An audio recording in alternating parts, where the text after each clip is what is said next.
Hoje falaremos sobre Gary Michael Heidnik, conhecido como o maníaco da Casa dos Horrores. Gary ficou famoso nos Estados Unidos na década de 80 por tentar criar uma fábrica de bebês e que, para conseguir realizar o seu sonho macabro, ele sequestrou e torturou várias mulheres que manteve trancadas no porão de sua própria casa. Mas vem comigo que eu te conto todos os detalhes.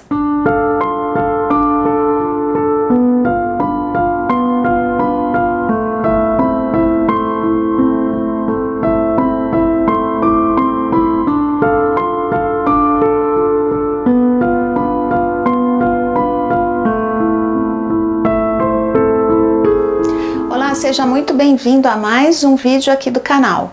Se você ainda não me conhece, eu sou Edilene Neves e aqui falamos sobre casos criminais reais, mistérios e tragédias naturais. E se você está voltando, muito obrigada por voltar. E eu peço de sempre que você curta o vídeo, que deixe um comentário, que compartilhe com alguém que você acha que se interessa pelo assunto e também que você se inscreva no canal. Se desejar, me siga nas redes sociais, Edilene Neves Oficial, que também estão aqui no descritivo do vídeo, que por lá eu sempre coloco uma chamada quando sai vídeo novo. E também podemos interagir mais do que por aqui. Então, bora pro caso de hoje. Antes de começar a história de hoje, gostaria de falar sobre o meu livro, que é baseado em fatos reais e conta a vida de uma prostituta do século passado, conhecida por Nenê Romano, que tinha o nome de batismo Romilda Machiavelli, que era amante de vários homens importantes, dentre eles políticos influentes, inclusive alguns que conhecemos, e que teve a sua vida ceifada de uma forma muito trágica. Esse livro é resultado de 2 anos e meio de pesquisas e eu diria que em torno de 80% do que eu conto aqui é completamente verídico. Então, quem tiver interesse em adquirir o meu livro, entre em contato comigo através do e-mail do canal, que está aparecendo aqui em cima para vocês, ou através das minhas redes sociais, Edilene Neves Oficial, que também estão no descritivo do vídeo, e para quem preferir, poderá adquiri-lo através da Amazon pelo título Quem se Importa? A História de Nenê Romano, de Edilene Neves. Então, chega de conversa e vamos para o caso de hoje. Gary Michael Heidnik nasceu no dia 22 de novembro de 1943 em East Lake, no subúrbio de Cleveland, Ohio, Estados Unidos. Gary era filho de Michael e Ellen Heidnik e ele também tinha um irmão mais novo chamado Terry. O pai do Gary, o Michael, era ferramenteiro em uma empresa em Cleveland e a Ellen, a mãe do Gary, era esteticista. Embora a família fosse bem pequena, só os 4, era uma família bem desestruturada. Os pais brigavam muito e em 1946, quando Gary tinha um pouco mais de 2 anos de idade, os pais se separaram. Os 2 filhos ficaram então com a mãe por aproximadamente 4 anos e o pai, depois de um curto espaço de tempo ali que ele tinha se separado, ele casou novamente. A Ellen também teve vários relacionamentos ao decorrer desses 4 anos aí, só que ela tinha problemas com álcool e por conta disso, depois desses 4 anos e de vários relacionamentos, os filhos acabaram indo morar com o pai e a madrasta. Os 2 irmãos não se davam bem com a madrasta, mas também não se davam bem com o pai. Inclusive, a relação com o pai ainda era pior do que com a madrasta, já que o Michael era muito abusivo com os filhos, tanto fisicamente como emocionalmente. Por conta desses constantes abusos, o Gary desenvolveu uma doença chamada enurese, que nada mais é do que fazer xixi na cama durante a noite. E todas as vezes que isso acontecia, que eram quase todas as noites, o pai obrigava o Gary a pendurar o lençol molhado do lado de fora da janela, para que todos os vizinhos vissem que ele tinha feito xixi na cama, né? E com isso, ele acabava sendo motivo de chacota ali no bairro, de piada, porque todo mundo sabia que ele tinha feito xixi na cama. Outra coisa que o pai sempre fazia com os 2 era pegá-los pelos tornozelos e chacoalhá-los de cabeça para baixo. E em várias ocasiões, essa maravilha de pai colocou alvos nas calças dos meninos para que eles fossem chutados no meio da rua. Isso aconteceu várias vezes, de vários garotos chutarem os 2 mesmo, como o pai queria, né? Era algo assim para humilhar os 2 mesmo. Mais pra frente, o pai diria que os 2 meninos tiveram uma infância normal que para ele era normal, e negaria todas essas acusações de abusos. Mas, mesmo com tudo isso, o Gary era ótimo aluno, muito inteligente e tinha um QI acima da média, que para quem não sabe, a média é 100 pontos e o Gary tinha um QI de 148, o que para muitos já era considerado um gênio. De acordo com o seu irmão Terry, o Gary sofria muito bullying quando ele era criança por conta do formato da sua cabeça, que era parecido como um amendoim, assim meio pontuda. Em alguns lugares eu vi que a cabeça dele era comparada a um melão, e por isso tinha o apelido de cabeça de melão. Em outras matérias, eles comparam com amendoim, então chamam o Gary de cabeça de amendoim. Isso tudo porque o Gary, quando era criança, ele caiu de uma árvore e depois disso o formato da sua cabeça mudou, começou a desenvolver mais pontuda, assim de uma forma bem estranha. Não bastasse isso, parece que a queda afetou internamente também assim o cérebro, ocasionando alguns distúrbios mentais que vamos falar mais pra frente. O seu irmão, o Terry, ele disse em uma ocasião que o Gary nunca mais foi o mesmo depois dessa queda da árvore. No entanto, o seu único irmão, o Terry, embora não tivesse caído de nenhuma árvore, ao longo de sua vida foi internado diversas vezes em clínicas psiquiátricas e atentou contra sua própria vida, assim como o Gary também, que atentou contra sua própria vida em várias ocasiões.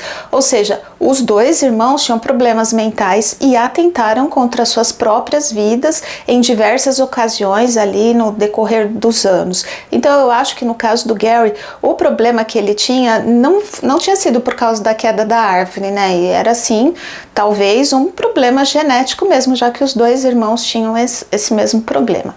O Gary era muito quieto na escola e não gostava de se misturar com as outras crianças, isso desde pequeno. Além de nunca fazer contato visual, ele simplesmente não olhava para ninguém, nem para os professores. Ele sempre desviava o olhar. Ele era muito antissocial e se alguém tentasse puxar a conversa ali com ele, ele ficava muito mal-humorado e super grosseiro, especialmente com as meninas. Um dia, uma aluna nova ali da sala do Gary perguntou se ele tinha feito lá as lições de casa, né? E ele respondeu que ela não era digna o suficiente para falar com ele.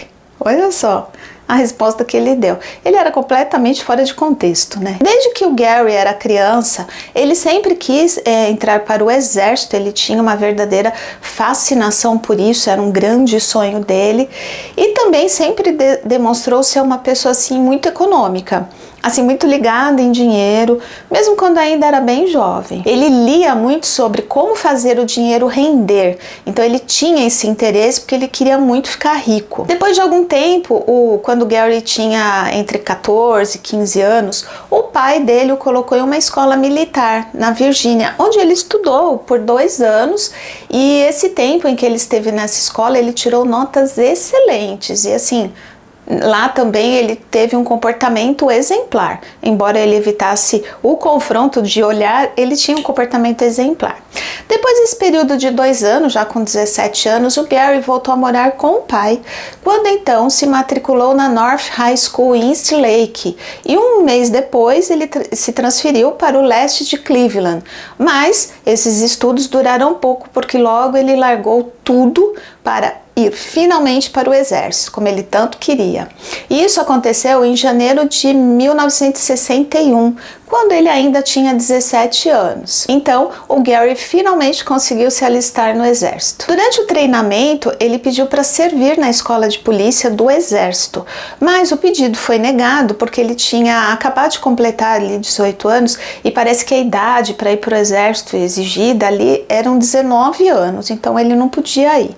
Ele passou 13 meses trabalhando ali no exército, né? Pelo menos isso ele conseguiu realizar esse sonho, e durante o treinamento básico ele foi descrito pelo seu sargento como excelente.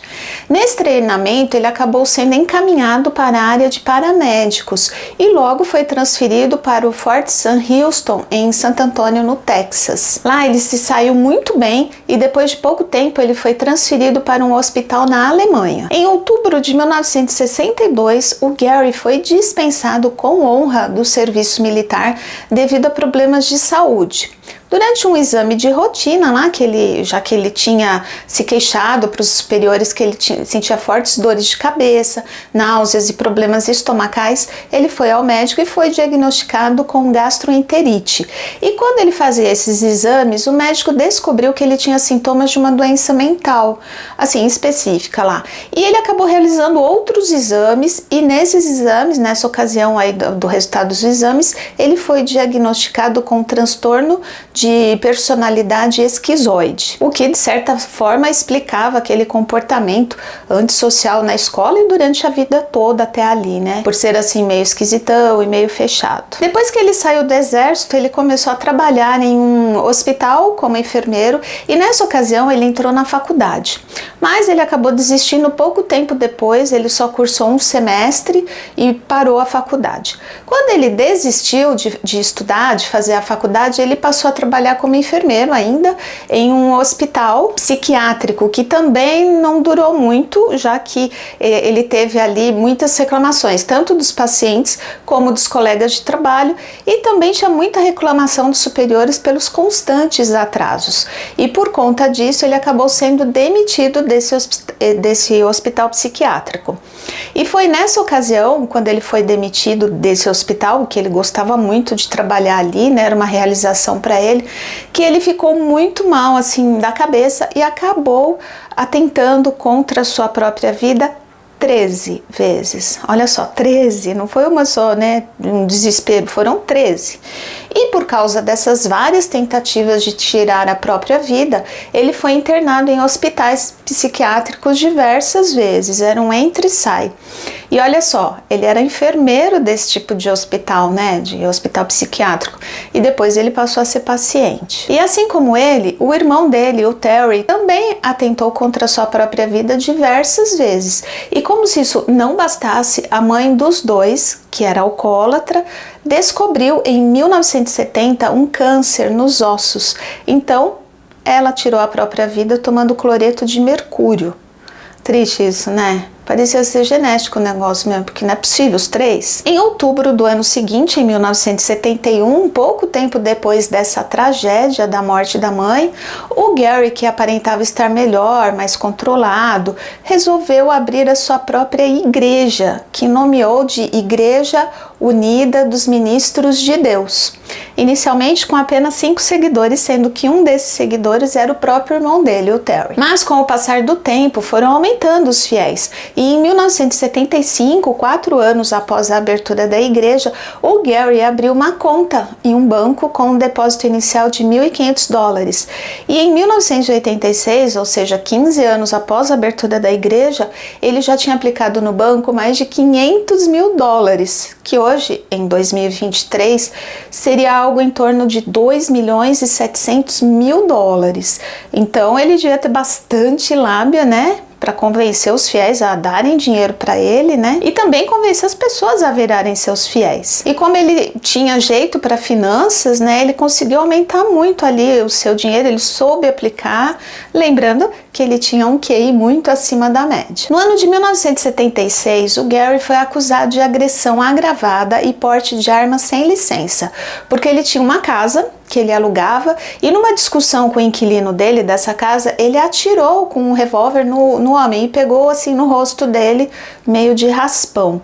Nessa ocasião ele não foi preso, mas ele teve a sua primeira acusação formal. Então foi assim, a mãe dele faleceu em 1970, em 1971 ele montou a igreja, em 1975 ele abriu a conta no banco e em 1976 ele teve essa acusação formal aí, legal, e continuou ali com a igreja dele, aplicando o dinheiro que recebia dos fiéis. Mais ou menos nessa época, 1976, 1977, o Gary teve um filho que recebeu o nome de Gary Jr., com uma mulher chamada Gayle Lincoln. Mas assim que o bebê nasceu, ele foi colocado em um orfanato para adoção.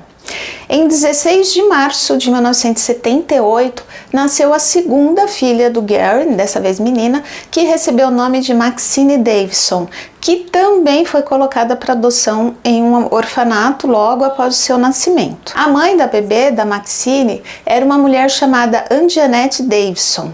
Ela era analfabeta e tinha alguma deficiência mental que não é especificado nas matérias. Pouco tempo depois do nascimento da filha, o Gary foi preso pelo sequestro e estupro da irmã da Anjanette, que era uma garota também com problemas mentais, chamada Alberta. Provavelmente o problema dela, da Alberta, era mais grave do que o da irmã da Anjanette, porque ela vivia em um hospital psiquiátrico, constantemente, ela vivia lá direto, em uma instituição para deficientes mentais. Então, o problema dela devia ser mais grave do que da irmã. O Gary foi até o hospital onde a garota vivia e ele devia ir sempre com a namorada, porque o hospital conhecia ele. E ele pediu lá na administração uma licença diurna, que era uma permissão para tirar a cunhada, a garota, de lá para passear com ela. E eles deram, só que ele não trouxe a garota de volta no final do dia. O que ele fez? Ele aprisionou a menina no porão da casa dele e abusou dela ali por dias. Quando o hospital sentiu falta da menina, que deve ter demorado dias, viu que ela não tinha voltado, chamou a polícia, que fez uma varredura ali na casa do Gary e encontrou a garota lá, trancada no porão e amarrada. Quando fizeram os exames nela, descobriram que ela tinha sido estuprada e sodomizada e também ela havia contraído gonorreia. Provavelmente a namorada dele não devia saber, né? Porque era a namorada, não morava ali. Nesse momento, o Gary foi preso, acusado e condenado pelo sequestro, estupro, cárcere privado, enfim, uma série de coisas, mas a sentença original foi anulada e ele acabou ficando 3 anos em uma instituição para doentes mentais. Saiu da prisão e foi para um hospital psiquiátrico. E foi libertado em abril de 1983, porque, claro, tudo foi levado em conta, já que ele tinha sido internado em hospitais psiquiátricos diversas vezes e já tinha atentado contra a própria vida. Então, a defesa do Gary usou essas coisas aí para inocentá-lo e conseguiu. Então, ele saiu depois de um tempo, depois de 3 anos. Quando ele saiu dessa instituição, ele estava determinado a encontrar uma noiva, porque ele queria se casar e ter filhos e vários filhos. E para agilizar esse processo, ele começou a se corresponder com uma mulher que ele conheceu nessas agências de matrimônio, que na época eram por correspondência, era comum, não tinha internet, né? Então era por correspondência. E nisso ele ficou por 2 anos se correspondendo com essa mulher. O nome dela era Beth Disto, e ela era das Filipinas. E depois desse período aí de 2 anos de correspondência com ela, o Gary pediu a Beth em casamento, também por correspondência, né? E ela aceitou e viajou das Filipinas para os Estados Unidos sem saber do passado dele aí. Ela aceitou a proposta de casamento e foi para os Estados Unidos. Os dois então se casaram no dia 3 de outubro de 1985, porém o casamento durou poucos meses, porque o Gary era muito abusivo, mas assim, abusivo mesmo, no sentido da palavra, já que ele forçava a Beth a ter relações com ele. Então, além dele levar também mulheres que ele contratava, que ele pagava mesmo, para casa deles, e ele obrigava a Beth a ficar ali olhando. Então, além de estuprá-la, ela tinha que olhar.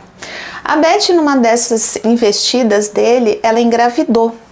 Mas ela não contou para ele porque ela fazia planos de fugir e voltar para as Filipinas.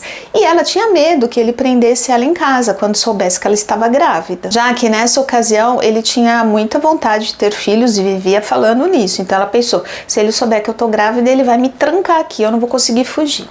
Em janeiro de 1986, ou seja, 3 meses após o casamento, a Beth conseguiu voltar para o seu país com a ajuda da comunidade filipina na Filadélfia. Num dia lá em que o Gary não estava em casa, e quando ele voltou para casa, que ele percebeu que ela tinha ido embora, que ela tinha abandonado ele nem foi atrás, ele não se importou, e ele só soube que tinha um filho com a Beth em 1987, quando ele recebeu uma intimação, uma carta lá do juiz, exigindo que ele pagasse pensão alimentícia para o filho, que tinha nascido no dia 15 de setembro do mesmo ano, ali de 1986.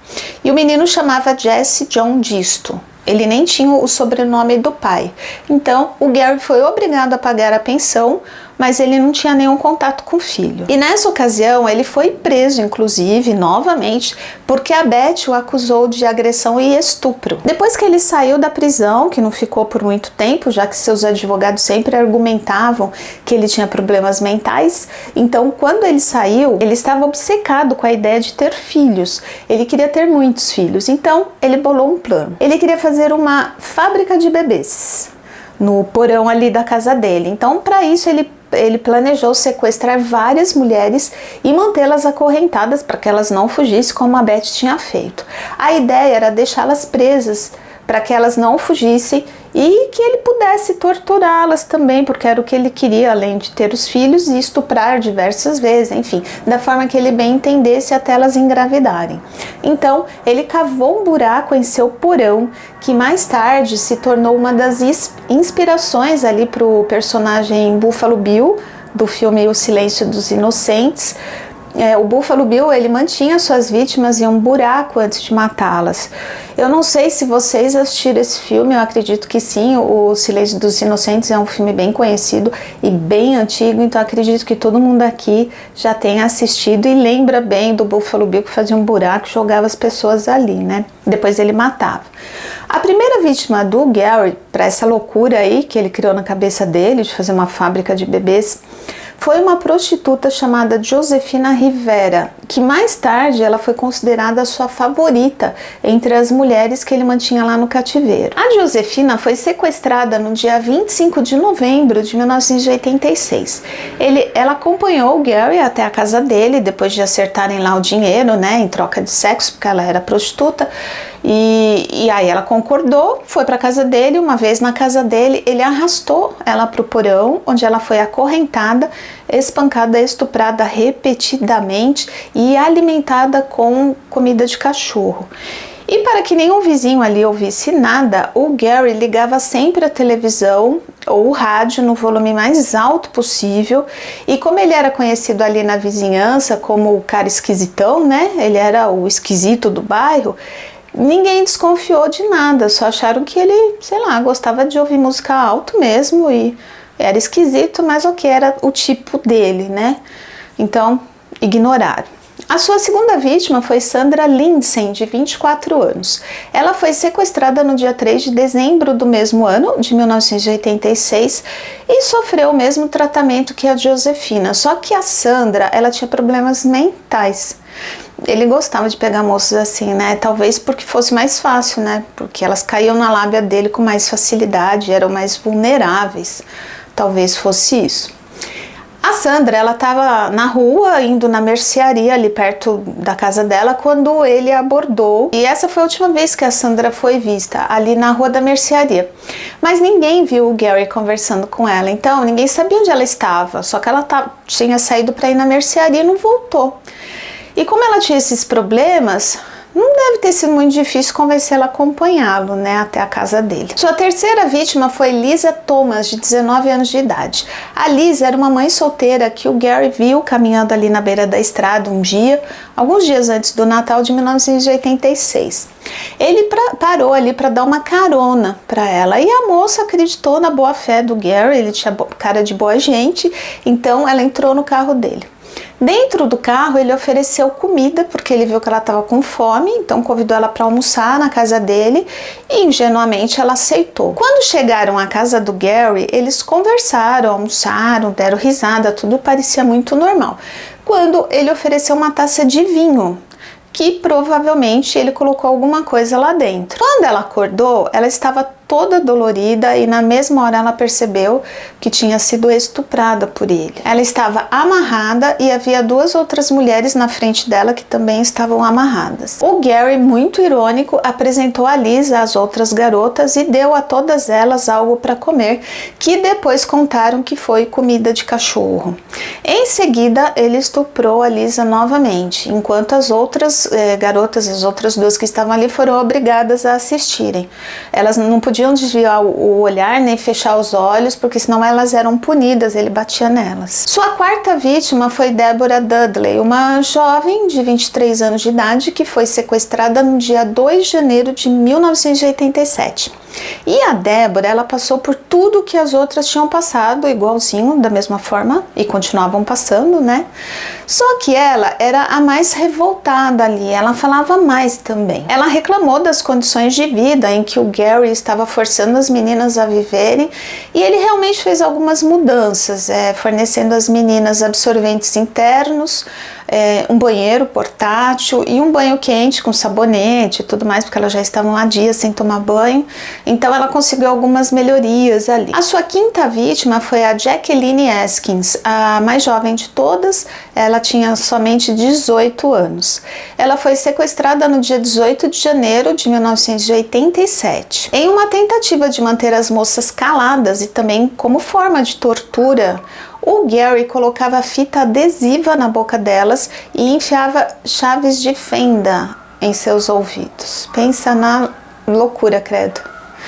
Em fevereiro de 1987, a Sandra Lindsay, que era aquela que tinha problemas mentais, estava muito mal psicologicamente mesmo e também de saúde, né? Ela estava com febre altíssima e não estava nada bem porque estava muito fraca de tanto passar fome, além de infecção nos ferimentos causados ali pelas torturas, né, porque eram constantes, então estava infeccionado e ela acabou falecendo ali dentro do cativeiro, na frente das outras moças. Quando isso aconteceu, o Gary levou o corpo delas para cima e cortou com uma serra elétrica. Ele manteve algumas partes no freezer e depois ele ferveu outras partes que misturou na comida de cachorro que ele deu para os seus cachorros comerem e também para as outras moças comerem misturada com a ração ali. Jesus. Quando ele estava lá fervendo as partes, né? É até ruim falar isso. Bom, ficou um cheiro muito ruim e os vizinhos sentiram e chamaram a polícia, que foi até lá ver o que estava acontecendo. E o Gary atendeu a polícia e, na maior cara de pau, ele disse que estava fazendo um cozido de carne de porco e que ele tinha adormecido e tinha queimado a carne de porco. Por isso que estava aquele cheiro forte e ruim, porque a carne queimou. A polícia, obviamente, acreditou, né? Porque quem vai imaginar que é cheiro de carne humana sendo cozida, né? Ninguém, né? Então, a polícia viu que era um cheiro ruim, mas achou que era isso mesmo, acreditou e foi embora. O Gary realizava sessões de tortura constantemente e também os estupros, que ele forçava as outras garotas a assistirem ali, como eu já falei, se alguém falasse qualquer coisa, se reclamasse, ou até mesmo se fechasse os olhos para não ver essas coisas, né? Ele punia qualquer uma que fizesse isso. E como ele punia? Ou com a chave de fenda nos ouvidos ou com choques.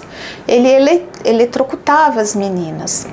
A Débora, que era a quarta vítima de 23 anos, que é aquela que eu falei que reclamava mais do que as outras, um dia lá, que foi no dia 19 de março de 1987, ela tentou escapar e também chegou a responder para o Gary algumas vezes, então ele ficou muito irritado e ele decidiu puni-la enchendo o poço lá que ele tinha feito, né?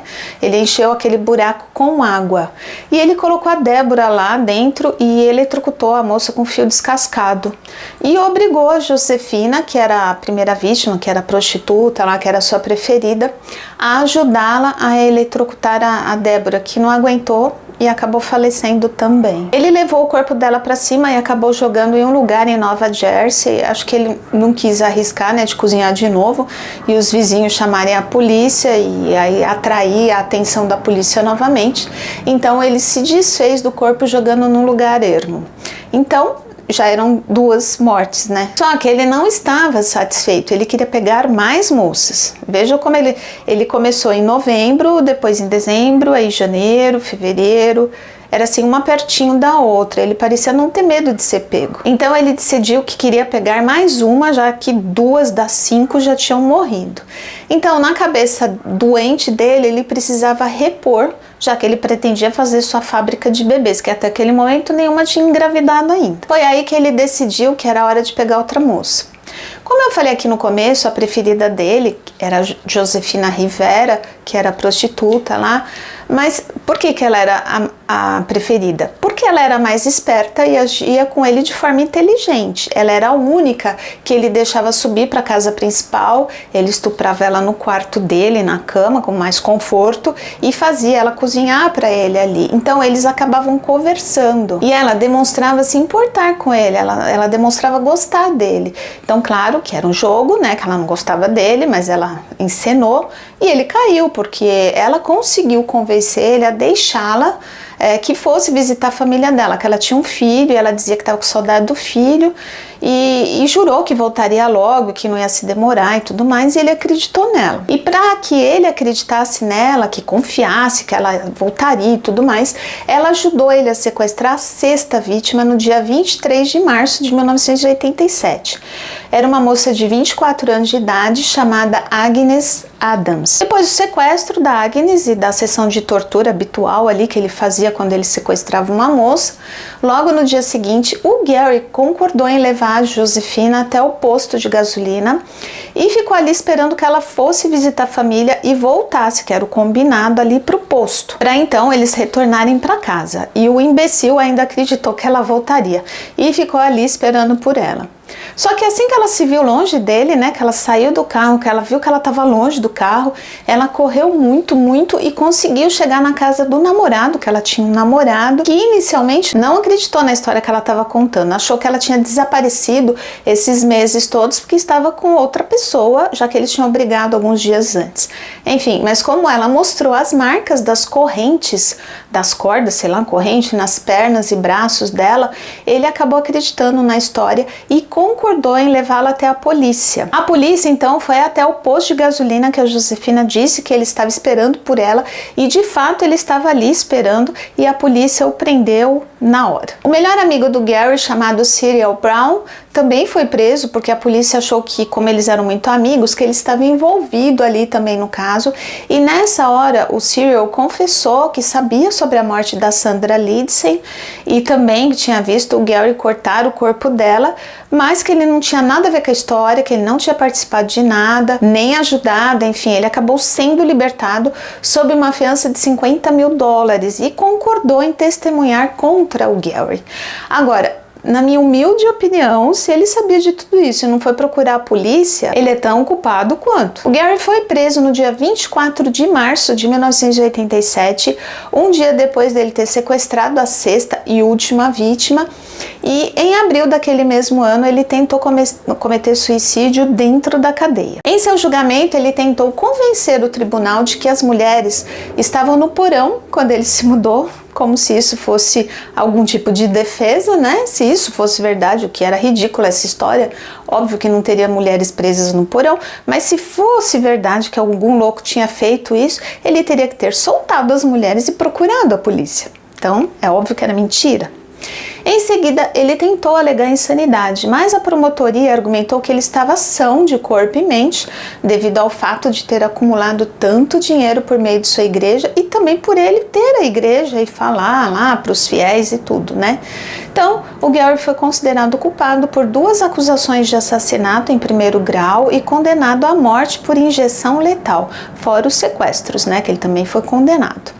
Sua sentença começou na Instituição Correcional Estadual de Pittsburgh e lá ele tentou cometer suicídio novamente, isso no ano de 1989, mas ele não conseguiu. Uma curiosidade aqui é que no ano de 1997, a sua ex-esposa, a Beth, e também aquela filha que ele teve, que foi colocada no orfanato, a Maxine, as duas entraram com um pedido de suspensão da execução, alegando que o Gary estava mentalmente doente e não deveria ser executado. Após 2 anos de idas e vindas aos tribunais, foi decidido que a execução prosseguiria. Em 6 de julho de 1999, Gary Michael Heidnik comeu 2 pedaços de pizza de queijo e tomou um café como sua última refeição e em seguida foi morto por injeção letal. Ele não teve últimas palavras e não deu instruções sobre o que queria que fizesse com seus restos mortais, que lá nos Estados Unidos é normal. Ele foi cremado e foi a última pessoa a ser executada na Pensilvânia. As suas vítimas foram Josefina Rivera, 25 anos, sequestrada em 25 de novembro de 1986. Sandra Lindsen, 24 anos, sequestrada em 3 de dezembro de 1986 e assassinada em 7 de fevereiro de 1987. Lisa Thomas, 19 anos, sequestrada em 23 de dezembro de 1986. Deborah Dudley, 23 anos, sequestrada em 2 de janeiro de 1987 e assassinada em 19 de março de 1987. Jacqueline Askins, 18 anos, sequestrada em 18 de janeiro de 1987. Agnes Adams, 24 anos, sequestrada em 23 de março de 1987. Bom, pessoal, esse foi o caso de hoje. Espero que vocês tenham gostado do vídeo, da forma como eu contei o caso aqui para vocês, não necessariamente dessa história. E se gostaram, não se esqueçam de curtir, de comentar, de compartilhar, ativar o sininho de notificações e também de se inscreverem no canal, porque assim vocês me ajudam a impulsionar o vídeo para mais pessoas e fazer o canal crescer. E é isso, pessoal. Obrigada por me ouvirem até aqui e até o próximo vídeo. Tchau!